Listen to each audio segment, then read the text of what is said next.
જૂનાગઢમાં મહાશિવરાત્રી મેળાને આ વર્ષે વહીવટી તંત્ર દ્વારા નવો ઓપ આપવામાં આવ્યો છે। મેળાના ઇતિહાસમાં પ્રથમવાર નાયબ મુખ્યમંત્રીની પ્રેરક ઉપસ્થિતિમાં ભવ્ય ડમરૂ યાત્રા અને મહાઆરતીનું આયોજન કરવામાં આવ્યું છે। શ્રદ્ધાળુઓ શાંતિથી ભક્તિ કરી શકે તે માટે મેળાના મુખ્ય માર્ગ પર વાહનો માટે સંપૂર્ણ પ્રતિબંધ મૂકી સમગ્ર રૂટને શણગારવામાં આવ્યો છે। આ ઉપરાંત યાત્રાધામ વિકાસ બોર્ડના સહયોગથી જિલ્લા પંચાયત ગ્રાઉન્ડ ખાતે 4 દિવસીય ભવ્ય સાંસ્કૃતિક કાર્યક્રમો યોજાશે, જેમાં સુરેશ વાડેકર, મૈથિલી ઠાકુર, ગીતા રબારી, રાજબા ગઢવી જેવા દિગ્ગજ કલાકારો પોતાની કલા પીરસી વાતાવરણને શિવમય બનાવશે।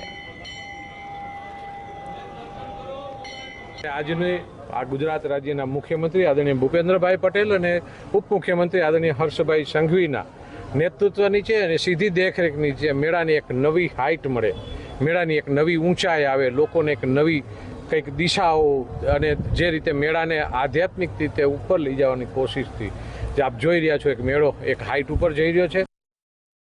શિવને પ્રાર્થના કરવામાં આવી અને લોકોના સારા આરોગ્ય માટે અને દેશના વિકાસ માટે સૌને પ્રાર્થના કરવામાં આવી। આ વખતનો મેળો આખો અલગ છે। આ વખતમાં મેળો જે છે એનો વિસ્તાર કરવામાં આવ્યો છે।